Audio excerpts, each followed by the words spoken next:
you know, because I just remember this like blue sequins frilly business blouse with my black slacks and my like pumps on my bicycle. And it was a hand-me-down bike. It wasn't even like a nice bike, right? I was like on a hand-me-down mountain bike going from Sand Canyon and Soledad to Shadow Pines. And I just remember the frills in the wind of the blouse, you know?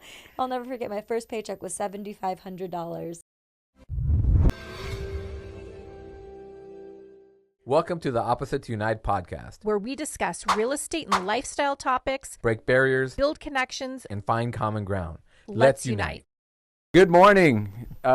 Today on our podcast, we have the Zach and Cherrie team, or the Cherrie and Zach team. Depends on which way they're seated. It's definitely Cherrie and Zach. Definitely. It's never been Zach and Cherrie. Don't say I love that. it. She gets mad. Okay. The C goes before the Z, naturally. It's alphabetical. Yeah. Right. You know, Just like the linear. C goes before the H. Yeah. It's Carrie and Right. Amber, Cherrie and Zach. Well, we consider you guys to be some of our best friends. So having you on the podcast is really cool. And we look forward to chatting with you guys about the things that you guys do every day, business-wise, personal, just getting to know you better and, you know, wanting to see what you guys are wanting to share. To our thanks audience. for having us on here. We're excited to be in this room. We love what you guys have built here. We love this podcast room, so we are honored to be here. Glad to have you. Yeah. Yeah. I don't know that. I mean, I think we know them pretty well, don't you think? Absolutely. I hope so. You asked me to it's marry been- you. I know. Yes, So yeah. for those who don't know, Zach officiated our wedding, right? Yep. Most stressful day of my life. I've never seen Zach sweat so much, be so nervous. I mean, I thought he was going to be the runaway officiant. He was Yeah, I so almost was. scared. Yeah, forget runaway bride. Yeah. Yeah, right? runaway officiant. Well, I considered throwing myself in front of a car to get hit by a car so I didn't have to do it. Insane. And he's never afraid of speaking. So that was how much he took it seriously. Well, you did an amazing job. I really didn't Thank want you. to fuck it up. You definitely did not. You did a great job. I was very nervous. Everybody talked You about know how what? amazing that was. I didn't notice. I was like, he's got this. Like, you've been practicing. How many times have you done this? I wasn't going to scare you guys. She knew. Yeah. She looked talked like he me was off. gonna At one point, I was cry. on the roof about to jump. Yeah. Yes. Well, the whole event was on the roof, so we were just looking over the side. Yeah. Yes, he was. Yeah. That's crazy. I never knew till you told us, like maybe a month ago. Yeah. Well, good job, Zach, Yeah. because you kept it cool, Yeah. and it was a great event. So, thank you. Yeah, for sure. Yeah, thank you. Thanks. So what did you guys do this morning before you got here? I'm typically an early riser, but I couldn't sleep last night, so I woke up a little later. This morning I got a mobile IV, so it's a vitamin IV. It's something I do every 2 weeks. I do work 7 days a week, 12 to 15 hours a day, so I think those daily vitamins really help, and it's important to my routine. And made my kids breakfast and got them off to school. Nice. Yep, I What did. kind of vitamins do you fill yourself with? I'm kind of curious. B12, vitamin B, glutathione, vitamin C, Have you ever done it? magnesium. I don't think I have. It's no. weird because it's an IV, but then you can Yeah. start to taste the vitamins in your mouth. Oh, gross. Super weird. Yeah. And it's done by a licensed nurse, and That she found on Craigslist. it's actually one of our past clients. There we go. And he actually works for a lot of celebrities. Like he's working with Tate McRae right now. Oh, he nice. does Dancing with Our Stars. So he says a lot of the celebrities do it frequently because they're traveling so much. And we just get so worn down as agents. We're working long days, early mornings, late nights, emotionally exhausted. And so it's a way that we can energize our body, because with vitamins, you only absorb about 5% of the vitamins you take orally. And with the IV, you actually get all of the full benefits and the nutrients. Oh, And good that's to what know. helps me stay energized and last. Yeah, that's good to know. I didn't know that. She doesn't need to be more energized. No, I know. She's got more energy than anybody I know. Yeah. And it's good for your skin. Yeah. Yeah. So Good. Yeah. I'm not it's not that I'm bad with needles. It doesn't scare me. I can actually just watch when they do it, but I don't have good veins. So it's a little bit of a challenge. I have to go to somebody that definitely knows what they're doing, very experienced. I mean, even when if you go to the hospitals and ever have to have blood drawn, it's the worst. Yep. Yeah. Oh, Yeah. Yeah. What about you, Zach? What'd you do this morning? Made mochi pancakes for Carson, Yum. and then chiropractor and a bang. It was all the energy. Yeah, and we're a little vitamins bit I need. different that way. You Yeah. know, my body's run down. I take vitamins and feel myself there, and Zach takes a bang. I usually play basketball with Eber on Fridays. My back has been killing me from a car accident. I'm trying to get through the chiropractor a couple days a week and get over it because it's really annoying. Yeah. Yeah, that was a pretty interesting hit and run. You showed the video of the guy like hit you, and then he like jumped Yeah. out of his car and he just started running. Guy ran head on into me. I got out to fill my car to prove I didn't turn left in front of him. And as I was filming my car, out of my peripheral, I saw him running down the street and just like filmed this guy run away. And then crack pipe in the center console, No. stolen car. Oh my gosh. And then the tow truck company that came and took my car was a bandit tow truck company, and they stole my car.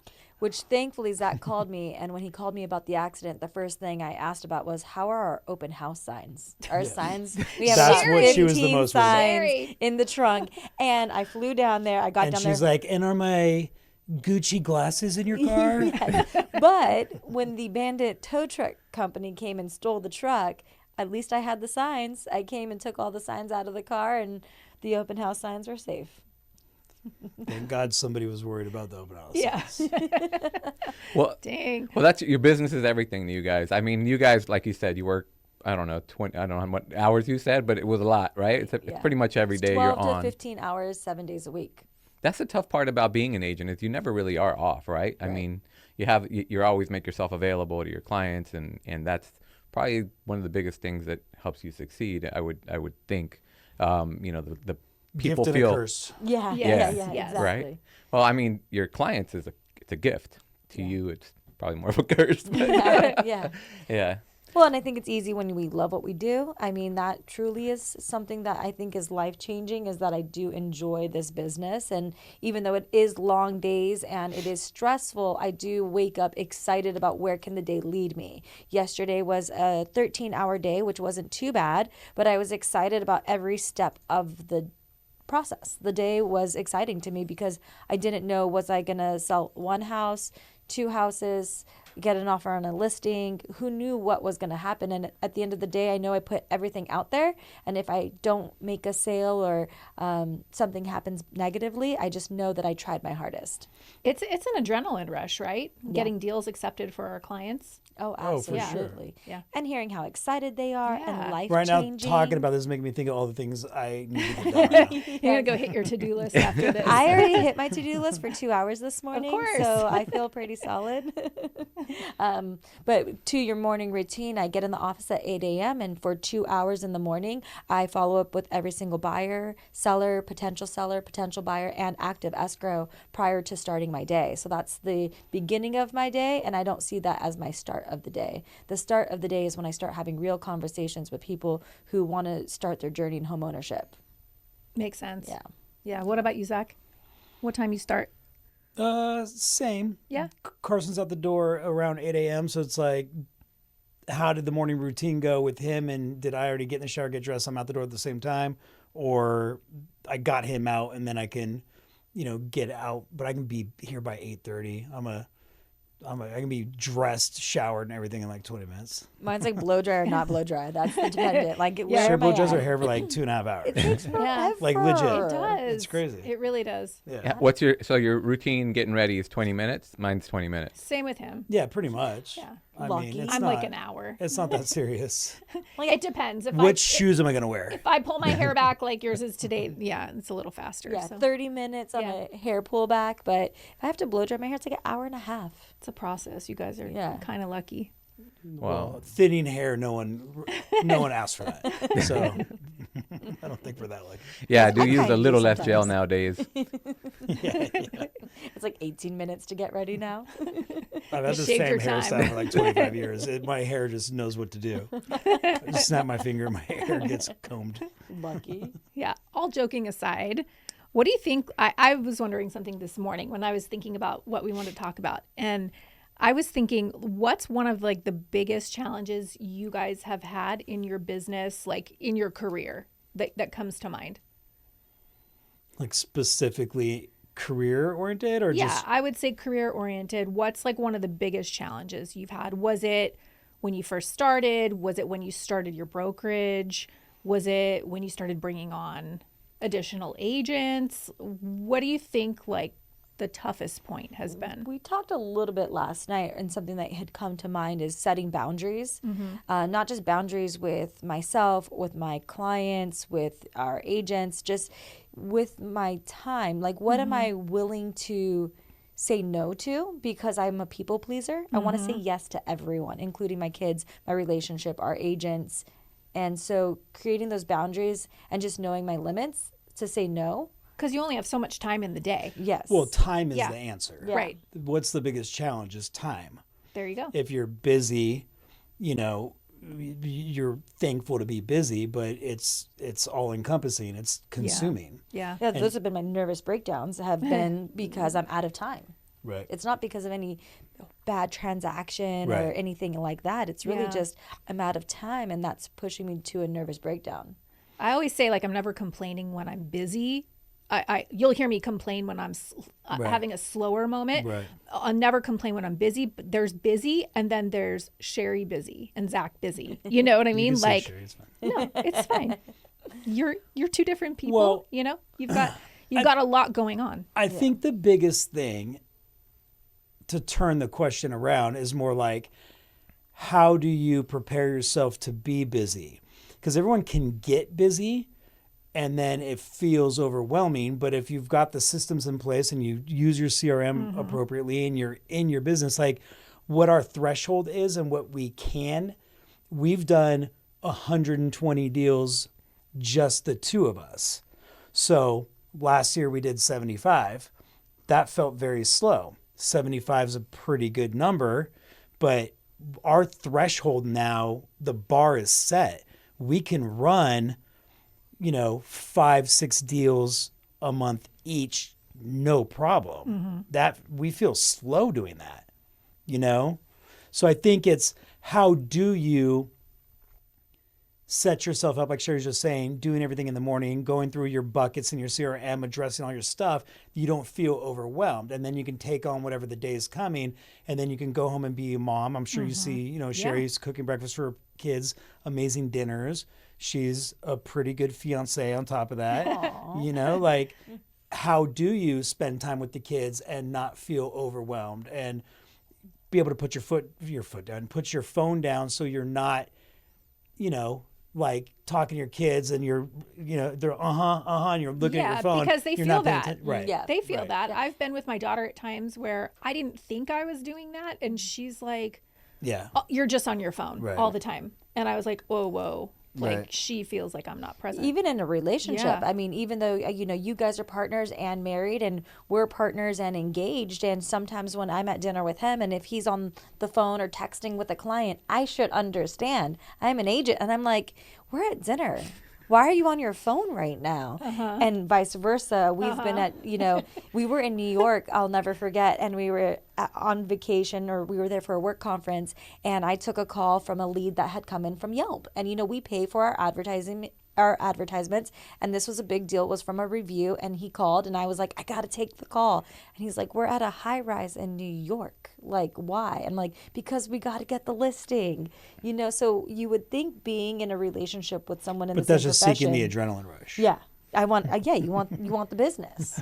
I think you can see it from both sides, right? Because on the one hand, you're thankful to be in the business with somebody who can relate, somebody who understands for the most part. Because I think, like some agents we know, their partner is not an agent, Right. and don't understand at all. Oh, they don't understand at all. So I think there's a lot of tolerance that happens between us already, but then there's also a limit. Yeah. And you hit that limit sometimes where you're like, hey, we're out to a nice dinner, like, put your phone down. Well, and I'm more of a decompressed person than she is. She doesn't know how to sit still, watch a movie, and like, I need to at some point in the day go, meh. I have to. And I need I'm okay with that. stimulation. She can't. I have gotten into a really good place with what you guys have heard me talk about, my buckets, right? So I do my buckets, which is my follow-up, 2 to 3 times a day. So when I leave the office, I don't take my work home with me. So when we go to dinner or I'm with my kids, my work isn't in my head, because I've left it at work. And so I'm okay with that, but I need stimulation.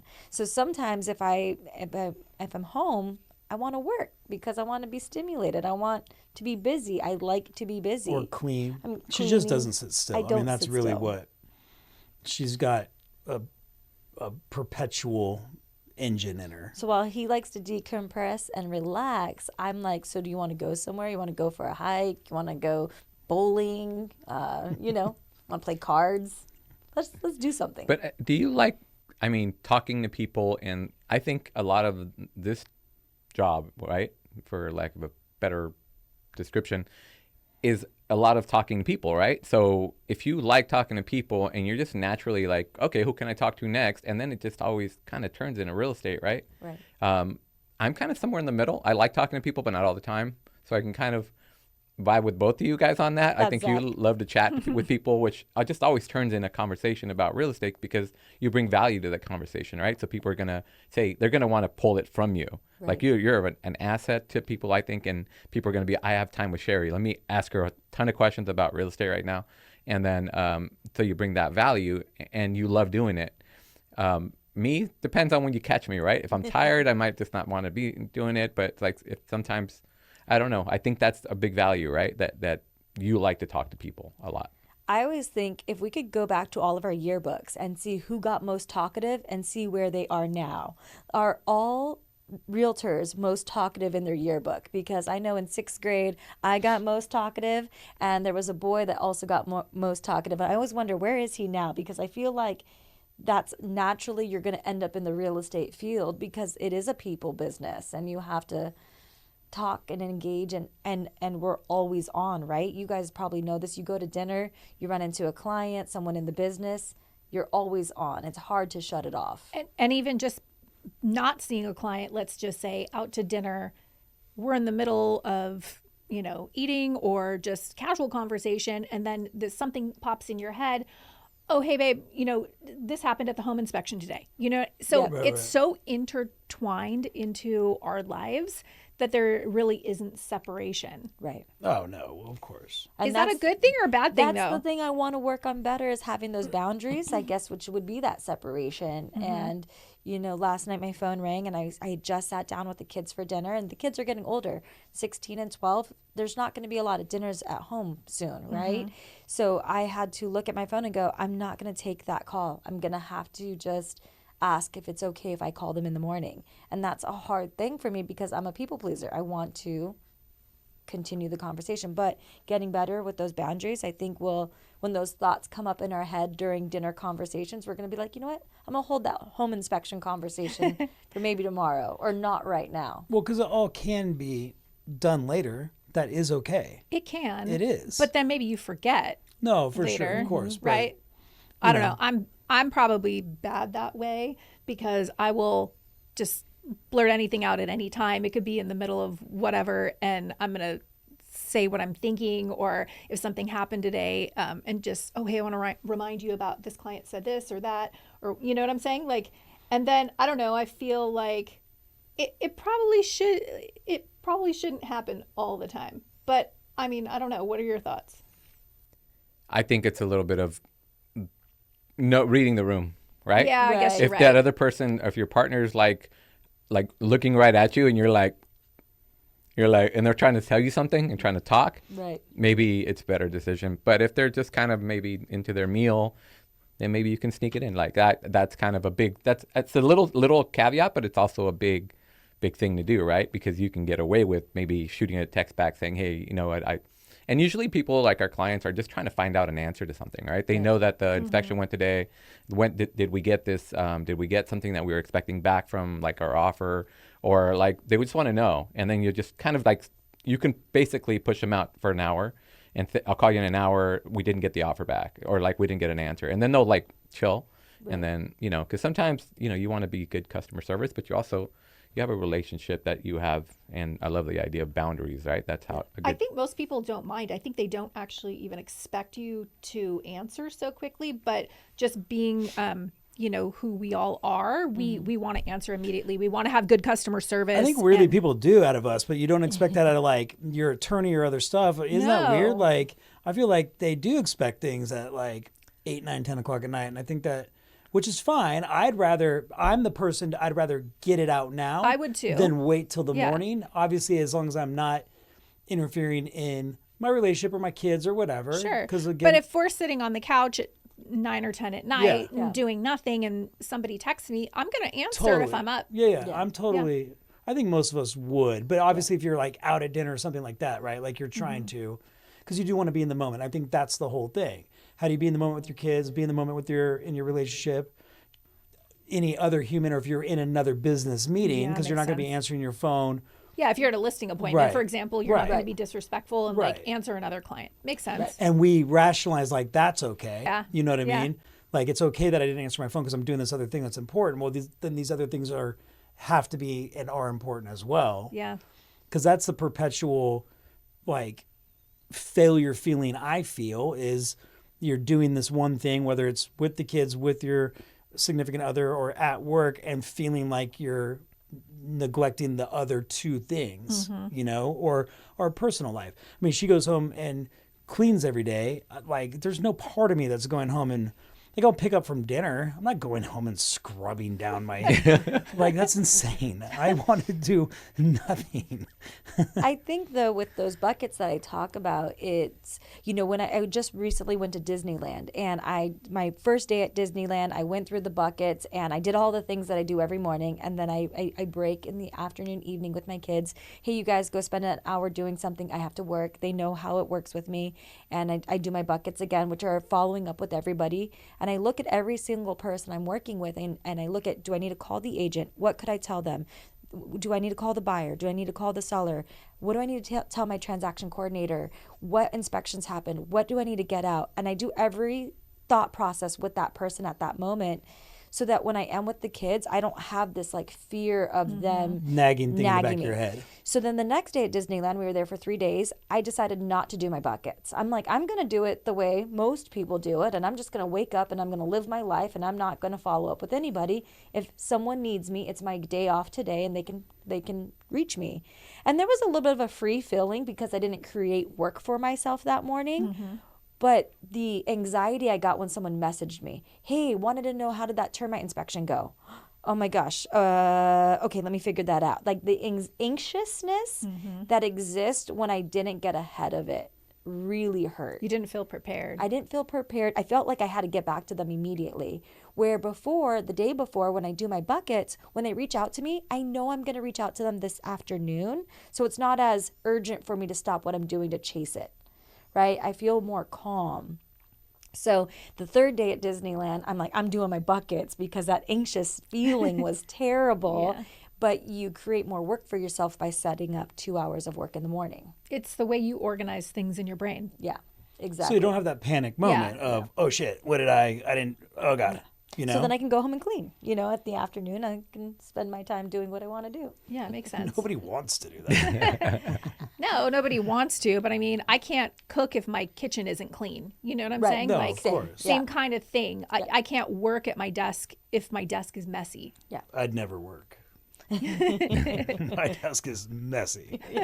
Zach likes the chaos. He functions Yeah. well with it. Yeah. OCD organized creeps me out. Oh, that's I me need 100%. dysfunctional chaos. It soothes me. I cannot work in chaos. Yeah. That's why we have 2 different houses. And we're neighbors. And desks and Yeah. offices. And 2 different offices. Yes.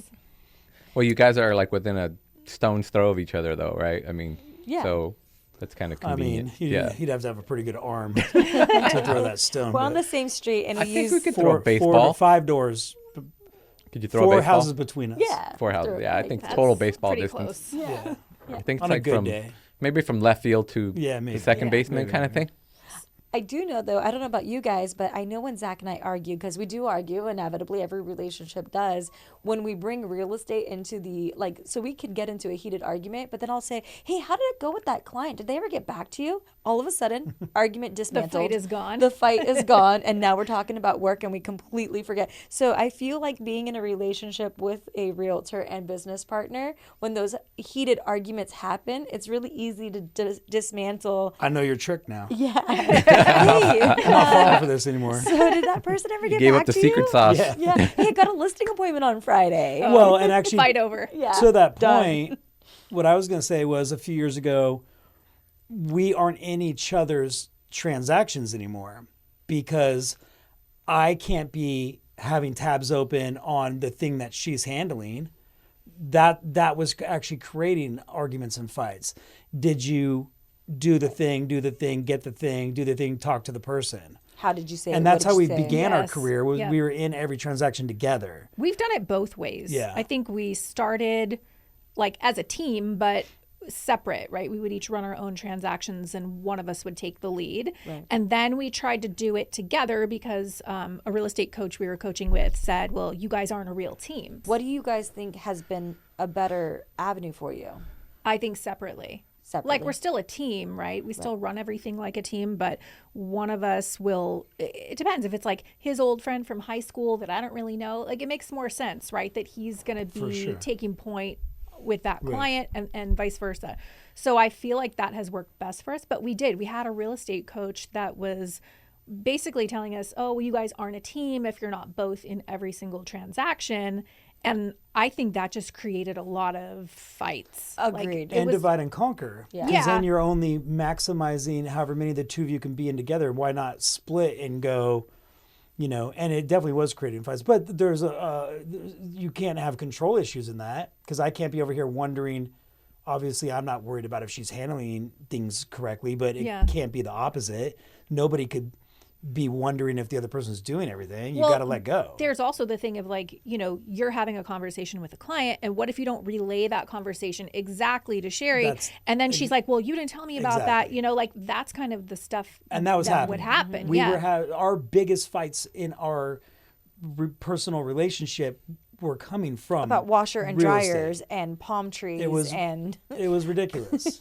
nothing about our relationship, but everything about our clients because we care that much, But even right? the stress of wonder, it's like leaving a tab open in your head. I don't know if this one thing got completed because I didn't handle it. Then going to find like it didn't get done yet. You know what I mean? Like if we're Yeah, doing this- things differently and we handle things, we definitely do things as systematic as we are. We do things differently. The way I workflow is very different than how she workflows. Us too. You don't want to get mad at someone for not workflowing like you. That isn't healthy.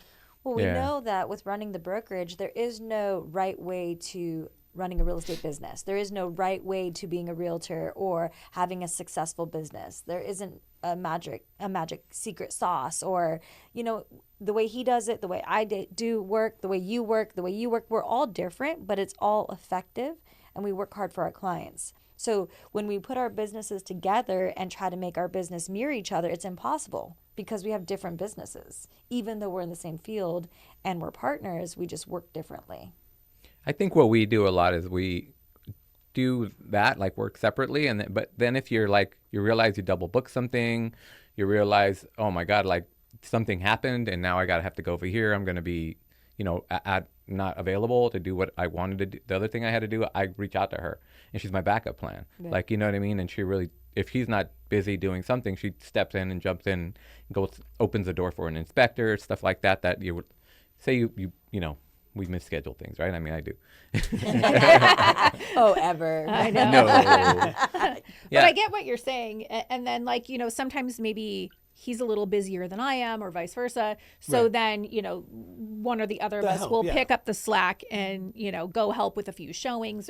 But I think the idea behind it is that our clients always have the both of us Right. to rely on. It's not just one person and one person's schedule that has to align with theirs. They've got us both at their disposal if need be. Right. And accountability. I don't know about you guys, but there's a sense of in the morning when I get up and sometimes I'm not feeling like I want to be that motivated. I know that he's expecting me at the office or dependent on my success as well. So I'm a little more motivated because there's this other person in the room with me versus if I was a sole agent, I might be a little more laxed, right? But knowing that there's this other person that wants to spit ideas, talk about things, powwow, I think a lot of the times when we talk about things that creates that motivation and how can we be better for our clients? I think especially early on, I think that was a big part of success was wanting to step up for the other person and like, yeah, who knows where I would have been if I never meet her. Like, I mean, I consider myself a self-motivated person, but then you meet the most self-motivated person you've ever met in your life. I can be Like that- unmotivated sometimes. Well, I mean, I have you might think that. a day a year. There's, yeah, exactly. Even when you were saying that, I was like, what day was that? Where you weren't motivated.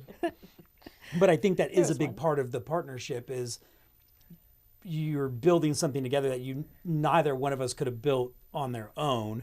And it, the yin and yang created Yeah. this other thing through the magic of meeting. Because there's things I know you've added to, obviously, my business, because I wasn't in real estate. But it was more than that. It was like, oh, this would be cool. Like we were building this thing, like spitting ideas and going, what would be cool is that, and then latching onto that and then doing that thing. So we always call ourselves doers. Like everything we ever came up with, we did it. There was nothing we were like, it'd be cool, and then we just let that go away. It'd be cool. Well, yeah, let's do that. I feel like we've gotten ourselves in some like really random projects where I'm like, look, we're doing this idea and I have no idea where it's going to go, but we're doing it. And we are like, but it always works. I mean, That rap video thing was, that was, that was a good one. That was iconic. Yeah. It you know what? I was. think that was during the time, like where it was edgy though, Yeah, right? it was, it was definitely, 2014. yeah. Wherever you're watching this, cut to that right now. Seriously, if it weren't for the everyday I'm hustling guy, right? What did he do? Did he do a cease and desist? I mean, seriously, like let it go. Like let's. On YouTube, I wanna, we got yeah. pulled down multiple times. We were up to, That was like I a think we were pushing like 1 million views. Oh Yeah. my God, no Yeah. way. Yeah. And we were arguing that it was a parody, but whatever, we don't need to get into the details. But they made us take it down like 3 times. And on the last time, because I kept arguing it and they kept putting it back up. And then, but they said, if you argue it again and we take it down, then they might cancel our whole channel. Obviously, I had all of our real estate stuff was pretty important too, not just the rap video. Yeah. So we finally took it down. But like what Zach said about being doers, our buyer's agent at the time walks into our office and says, "Hey, I want to sing something for you. It's really funny." And she had written a short verse. And me and Zach were like, "Oh my God, that's hysterical." And Zach's like, "Let's do a video. And we can I've all." wanted to be a rapper my entire life. He's like, "We can all write our own verses, and we'll rap it." And Sarah's like, "Oh, my sister's boyfriend shoots videos." From the So day we're like, "Okay, let's do it." she brought it up to the day the video was done was not even a week. It was like 7 days. It's just like boom, done. Yeah. Like we got into Random. an It was in actual editing? recording booth down in Hollywood. Encino where the guy, or like Sherman Oaks or something, whatever it was, and that guy had plaques on the wall of Christina Aguilera. Like we ended up in a real recording booth with a real producer who Yes. really recorded the song. And then we got a real guy who makes videos and really shot a video. And it just kind of came together, and we had no idea what we were doing, and that was a big question for ourselves at that point. That was a big changing point in our career, because we knew putting out a rap video was going to possibly lose us business, and we realized that we only want to work with who wants to work with us. We don't want to work with people that don't want to work with us, and we have to be someone else. We want to be our authentic self, and that's kind of where that really took place, was be our authentic self at that moment. And when the rap video came out, there was so many realtors in town talking trash and Right? shooting Yeah. us down. We had clients call us saying, "Oh my gosh, we can't believe you put that out there." But then on the flip The side, company we were at told us to take it down, or they were gonna Ask us tell us to to leave, leave. and we said we'll leave. yeah, the brokerage was Like, trying to kick us It out. wasn't Wow. that crazy.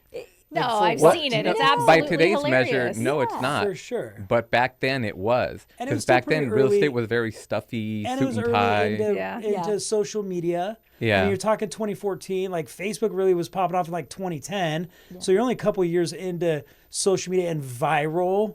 It was weird, the reception we got. I don't think we thought in the beginning that it would be that bad. You know what I mean? Right. Like, but to your point, and even when you were talking earlier about working these long days, that's a big part of it, is being okay with not getting all the business, because there are some people that I love, clients that are appreciative of what, a lot of them understand how many hours we are putting into this. And sometimes they think that we are the only one, or they're the only one, even though they know that we have. But if you make them feel like they're the only one, but if you have somebody that you don't really get along with, or it's combative, like what's the point? It does make a big difference. So to Sherry's point, I'm me at home with my kids, with my clients. Like, I don't want to put on a show or a front. I'm going to be myself. If it doesn't work, I'm totally cool with that, because I don't want to feel like that's what's exhausting when you're putting on this show the whole day and then you're like, ugh, and I can finally relax, like I can't do that anymore. I do think it's always best to be in alignment with your clients and have some similar views. I just think it's more effortless that way. And you vibe better because we've all had clients we haven't really vibed with, but we've done a great job for, right? And then at the end, we may not stay connected, right? Just because it wasn't really a good match at the end of the day. And I think a lot of times, clients interview us to see if we're a good match for them, but it works the other way too. Totally. We have to make sure that, that client is a good match for us as well, because I think it makes a really big difference in the transaction. And it is consuming. We are putting in 12-hour days, and there are fires and emergencies and things that come up, and you are putting so much of you into everything. Like, it has to feel that way. At least for me personally, I agree. Have to. Yeah, your workday is so much more enjoyable if you're doing it with people you really like and it's collaborative, enjoy spending time with. Totally. Yeah. I think the only times I've cried in real estate have been working for unappreciative clients. Now that I think about the few times that I have really cried my eyes out and cried myself to sleep over a transaction, it's been a lack of appreciation.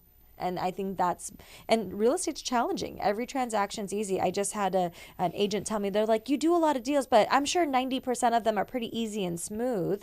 I'm like, oh no, I don't think any of them are. I think maybe one a year, if that, are smooth out of the whole brokerage. I mean, the transactional issues come up every single transaction for every agent, right? And I can look back and go, the ones that I've really cried myself to sleep have been a lack of appreciation. And that's where you realize you got to be appreciated. When you put so much of yourself out and it isn't appreciated, that's a tough. That generally just sucks, right? Yeah. Do you guys cry in real estate? No. Men don't cry. I haven't cried either. I'm not really much. I'm not much of a crier. I'm not either. But I cannot think. As you were saying that, I was trying to think of a time where I may have cried over a deal, and I don't think I have. I've been mad. I mean, I've wanted to fight a dude a few times. I've had male clients completely cuss me out so inappropriately, But I don't get to the point of cry over that. I get more mad. I'm not a crier whatsoever. I had a client once ask me, and she was pretty high on drugs, and that was a really rough transaction for me. She asked me to take her cats to the pound, and I could not handle that. The idea of putting these meowing cats in a crate and driving them to the pound to know they were getting euthanized, I couldn't do sad. it. Oh my God. That's sad. And I thought they were going in for shots. No, she did Not not the even shot. go to take them away. No. And I will never forget. That's the transaction that comes to mind.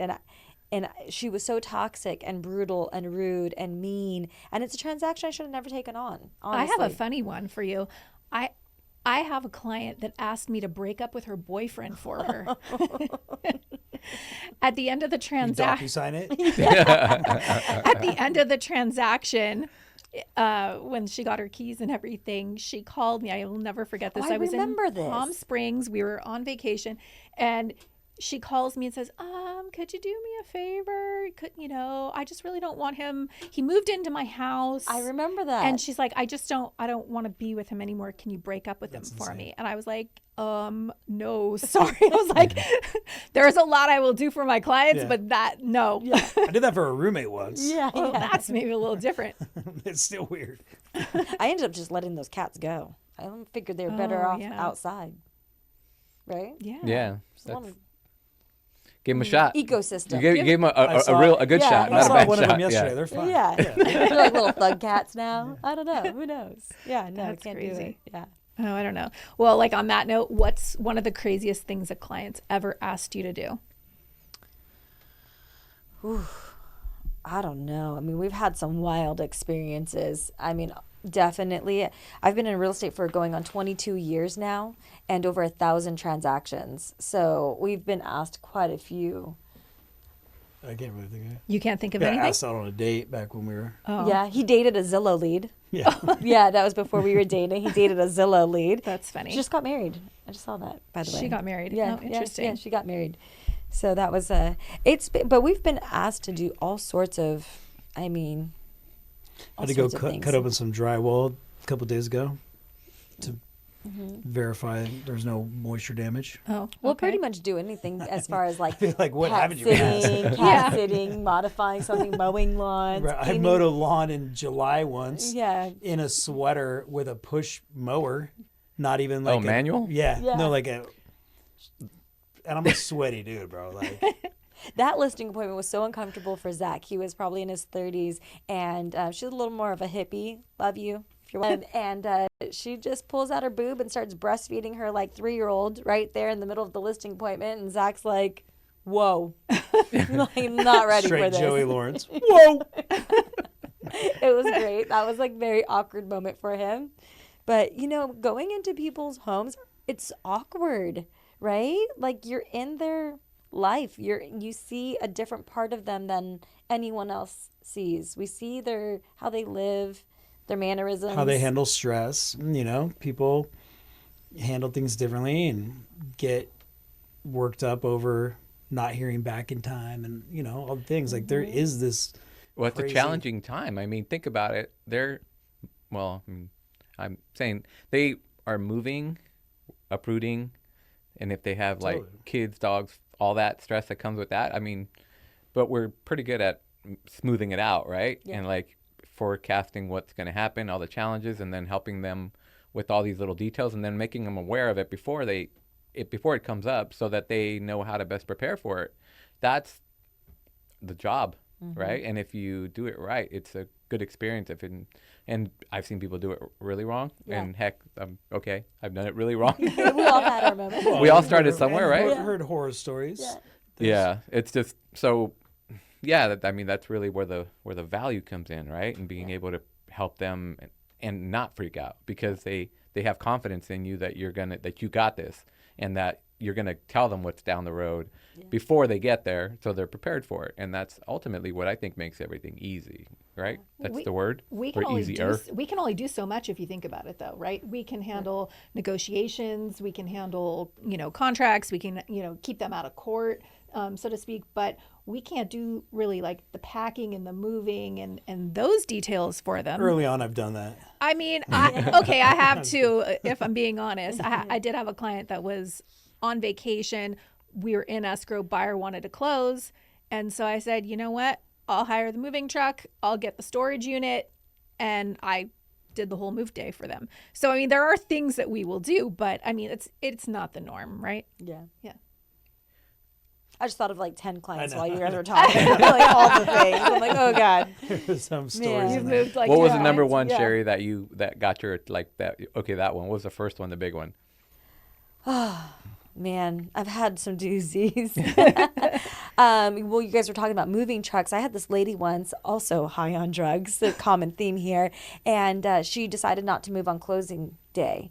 And this lady was very volatile and angry, and she wanted to move. She made $300,000, so she was in a good financial position. She just was too high to move herself. So I went over there and I got 2 moving trucks. The buyer was there, the dad. I brought a friend, and we packed all her stuff and put it in the moving truck and put the truck on the street and said, "Are you good?" And she said, "I'm good."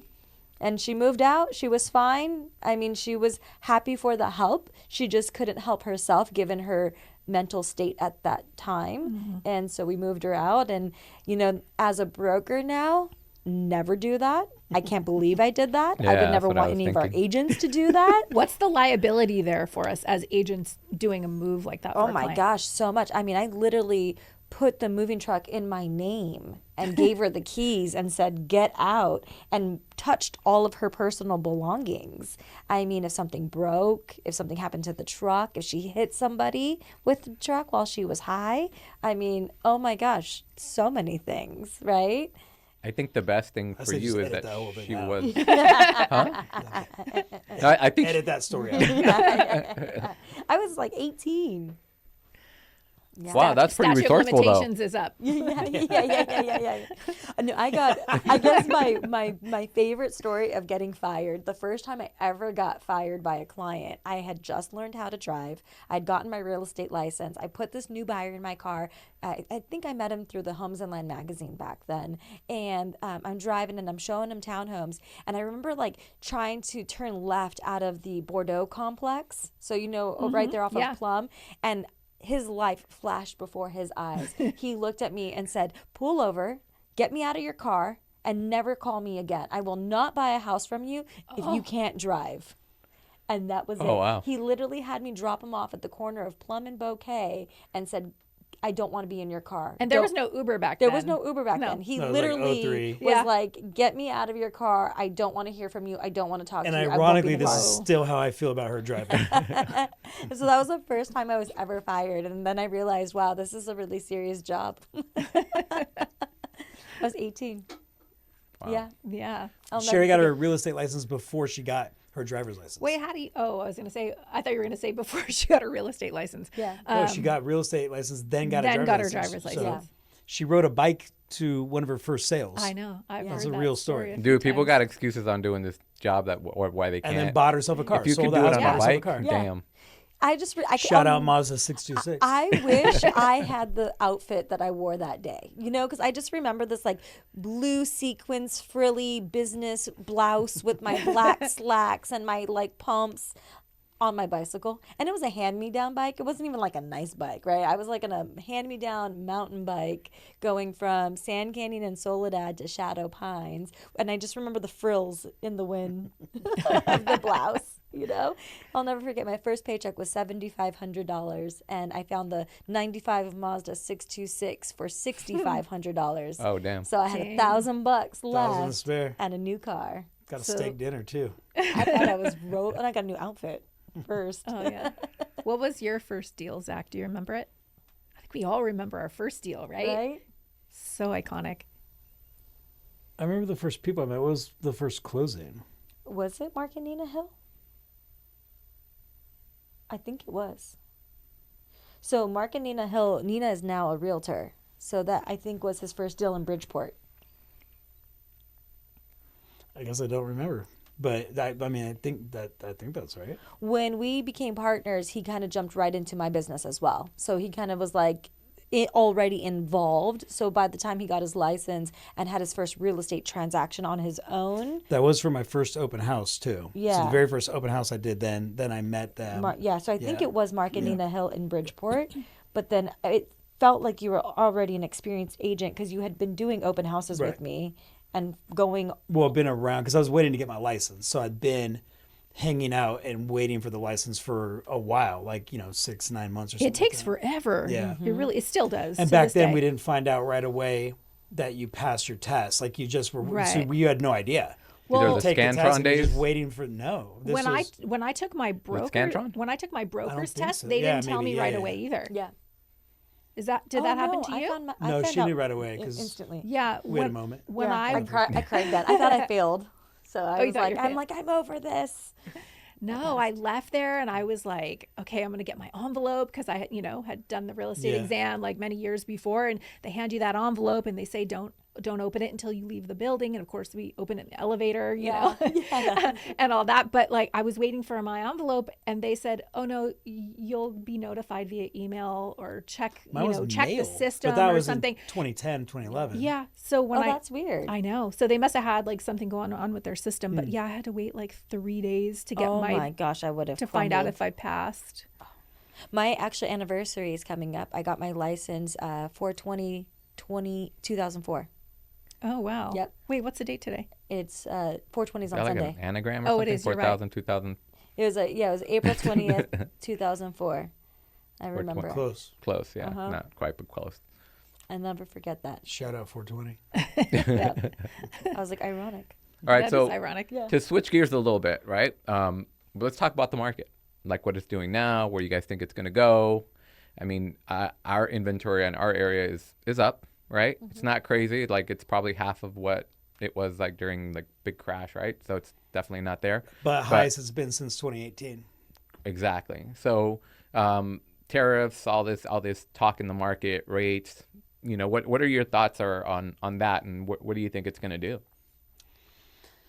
Zillow just put out an article I was reading today. It's the first article I've seen so far saying they're now estimating prices to be coming down, only at like 1%, but that's the first article I've officially seen where they're talking about that. So, I mean, I think that's been my expectation, that we've been running flat, and it feels like things are starting to go down. I don't think we've really seen the data on that, but, the market has been running very flat from, I don't know, maybe September, October of last year. Here we are in spring, so typically we see things pick up. But I think without the help of rates coming down, my anticipation is it stays flat. And if we get more inventory, right, now we have more supply versus lower demand, then I think we would see prices adjust. I think that makes sense. But here we go to spring. Let's see. Do buyers pick up as inventory picks up? I think what goes up must come down, and it's been inevitable, right? Go back to people asking you, what's the real estate market going to do when we were in 2021? What was our predictions there? The prediction for us, I know, was, the market's going to hold strong for another 3 to 5 years. And here we are. We're in that 3 to 5 year mark. We're in 2025. What goes up must come down. It's inevitable. I think we've ran a really strong, healthy real estate market for the last 10 years. And it's probably time for things to balance itself out. We're finally in a balanced market more so than ever, where we got really spoiled in the last 10 years here in Southern California, where days on market were less than 30 days. It's okay that days on market are 90 to 120 days, right? But we don't know that to be normal in the last decade. We've seen them be less than 24 hours, Yes, right? right? I mean, remember that? I mean, that was for a good while too. Yeah. We put something on in less than 24 hours. We had an offer. And keep in mind, so right now we're at about 3.5 months supply of inventory, right? So to get to a buyer's market, we need to be at 6 months supply.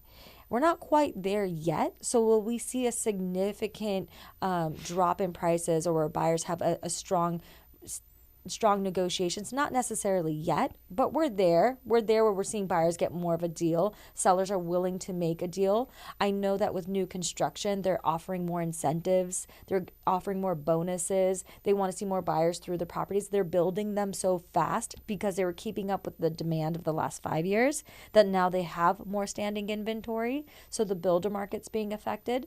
I think here in Santa Clarita, the price point between $1 million to $1.5 million has a lot of new construction competition. So those homes that are 10, 15, 20 years old are sitting on the market because a lot of buyers, new construction. Yeah, they're saying, why would I go buy this 20-year-old home when I can go buy something brand new at a similar tax rate, right?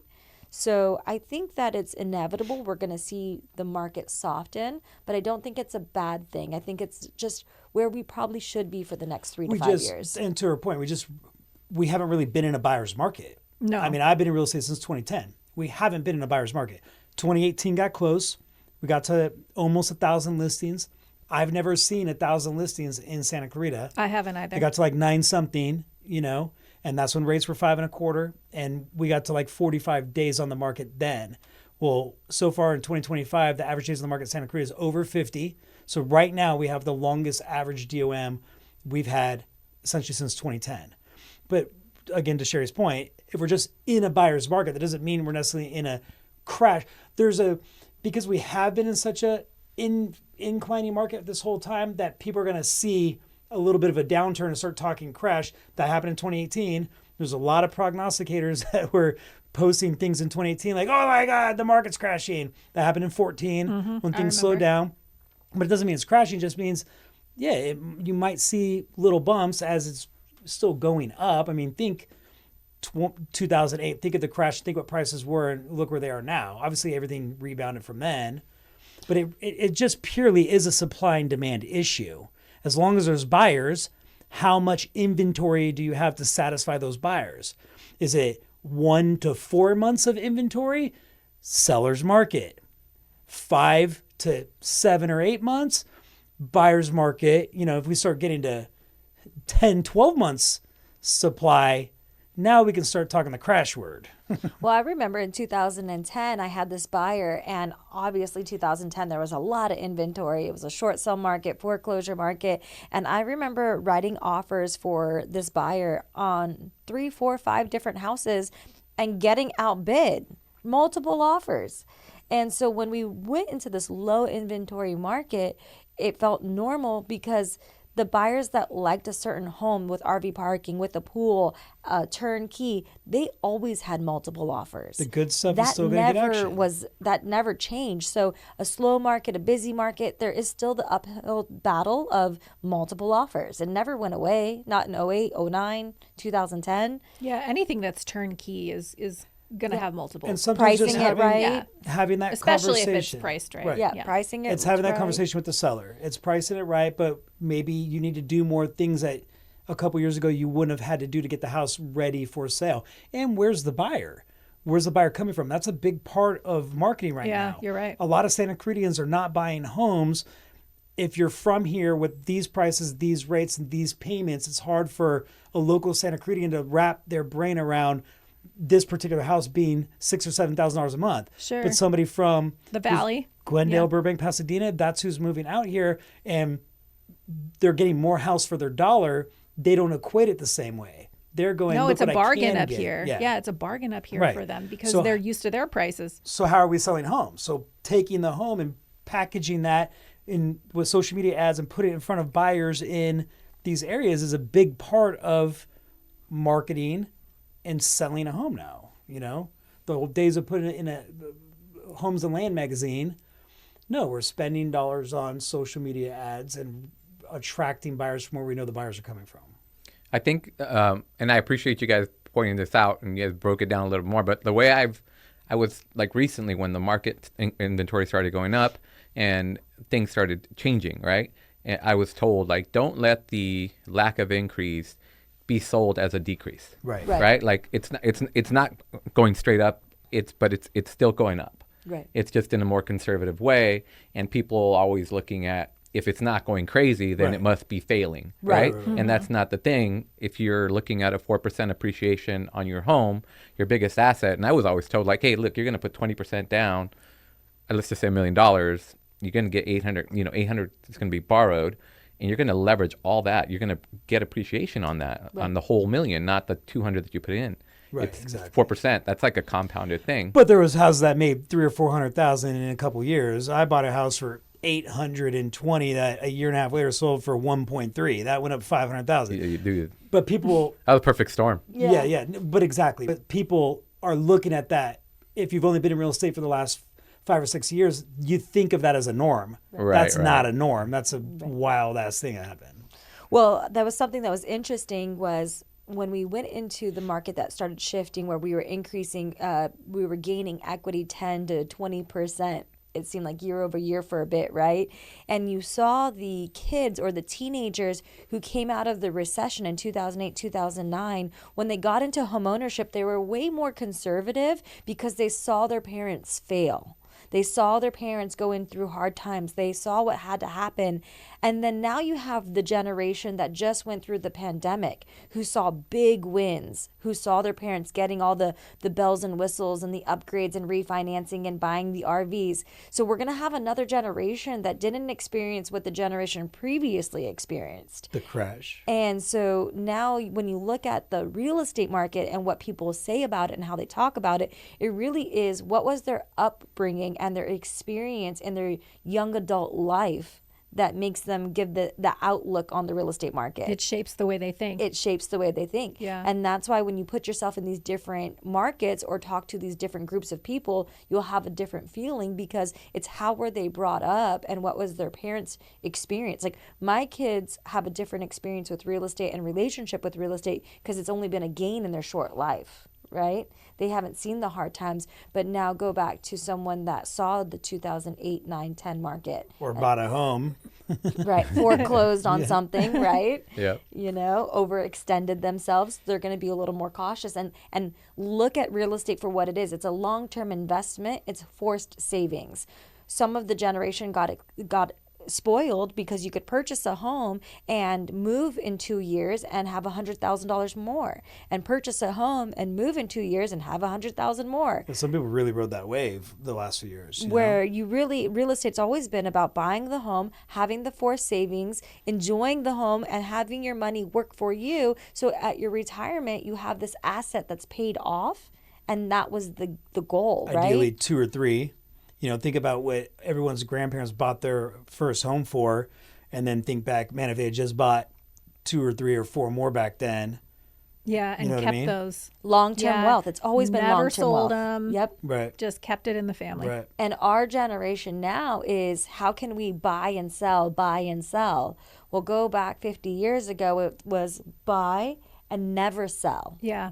I just had this conversation with a client yesterday. We were talking about how, I told her, I don't think anyone should ever sell if they don't have to. Right. But unfortunately, that's not a reality for most people. They do need to sell, get their equity in order to buy, right? If they don't have the savings aside from, what's in their equity.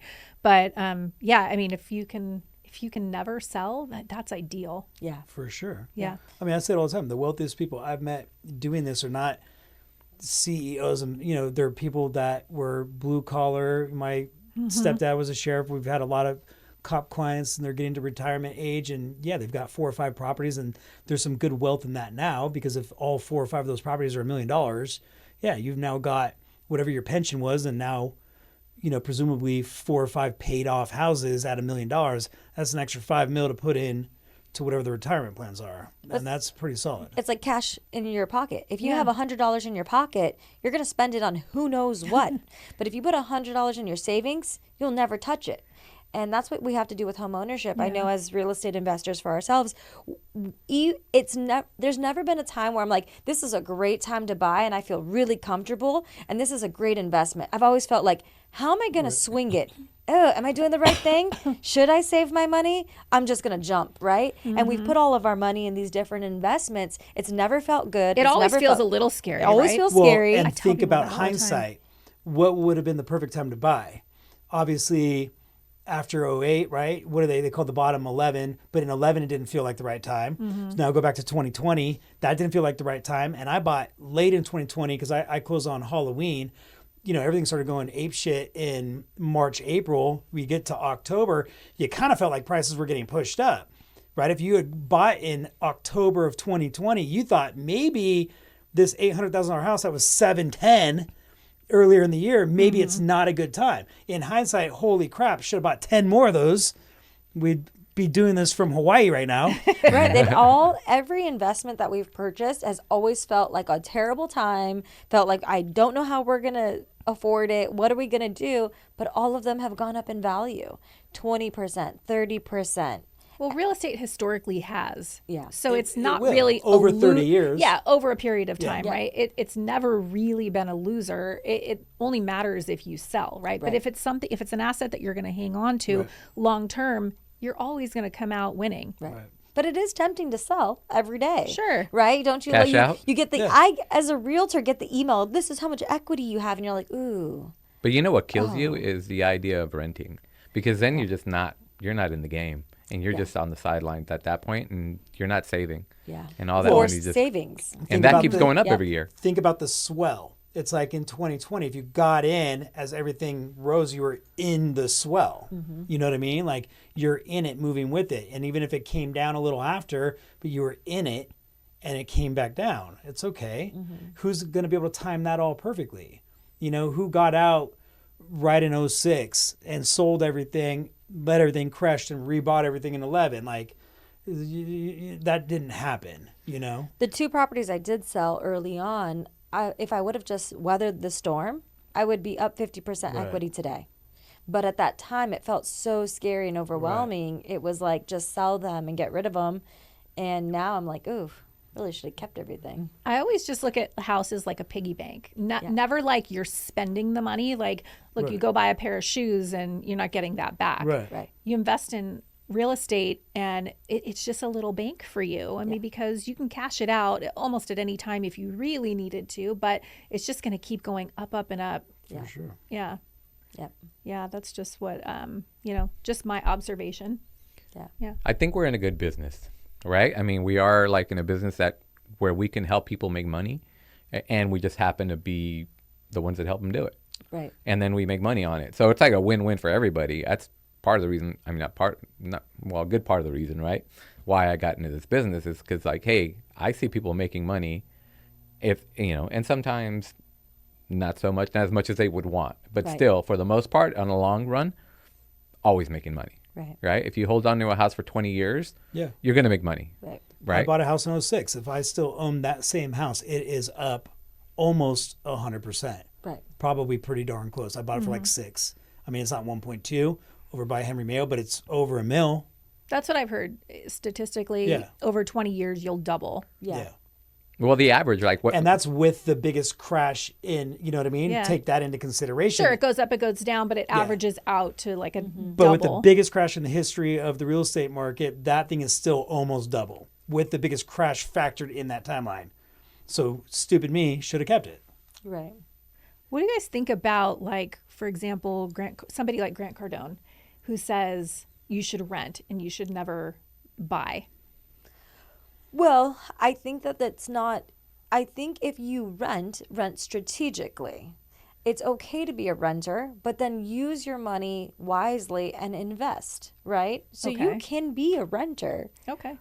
and a homeowner, right? Explain that a little bit more. So I will explain. I actually currently rent. Okay. I'm a renter and I love my rental. My landlord has a deal to never raise my rent and never boot me out, and my kids love where we live. Right after my divorce, I decided to go rent because I didn't know what was going to happen with my life, obviously, naturally, 2 kids. And I decided to rent in the start of the pandemic, and I love my house. But you're also a homeowner because you're an investor. I'm also a Yeah. homeowner, and we Okay. own a portfolio of properties. Yeah.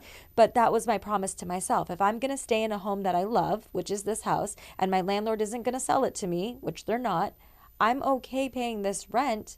But as long as I invest my money elsewhere and let my money work for me. So buying investment properties, buying Airbnbs, rental properties, Flips. Yeah. flips, Yeah. a building. Yeah. And that way I'm enjoying where I live. I love being a renter. There's perks to it. Something breaks, I call my landlord. It's amazing, right? And it happens to me on my investment property. Something breaks, They're calling they you. call me. So it's okay if you end up in that position. To purchase my house, I would have to put a lot of money down and my payment would double. So So you've got a I'm really o- sweet deal where you're at. I've got a great deal. And I'm okay. But she wasn't just being a renter. She was investing then Yeah. in other things. Other Commercial things, real yeah. estate, a couple of properties, Airbnb, blah, blah, blah, like she said. So fine. But sometimes people hear what Grant Cardone says and then, but fine, but are you investing your money in something? Because you're just doing your job and doing your 401k, is that good enough? If you look at whatever the end is going to be, does that set you up where you want to be? And if not, then fine. Because they say, what's the wealth difference between a 65-year-old renter and a 65-year-old homeowner? Huge. It's like Huge. $8,000 for the 65-year-old renter, and it's like $450,000, I think, nationwide for the homeowner because of the forced savings. Yeah. Do you want to get to 65 and have $8,000, or do you want to get to 65 and have the $450,000 from paying off your home? Which Yeah. here where we live, if you paid off any home starting today in 30 years, we know damn well that that's going to be well over $1 million one day. 30 years from now, who would have ever thought the $1 million house today, which was in let's even go back 20 years, in 05, I know was like $500,000, right? So that's 20. Now go back 30 years ago in the 90s, in 1995, what was $1 million house out here? Probably 100, probably $100,000. Probably. So that goes back to my point. It's harder now, but what if you bought 5 of them? Right. Yeah. If you bought 5 of them at $100,000 in 95, you have $5 million right now. And I talk to Zach about this all the time. We have our financial planner, we have our retirement accounts, and we pay towards our retirement accounts because, my mom was a waitress. She's 66 years old and doesn't have a retirement plan. And that's my biggest fear. So setting myself up with a retirement plan is important.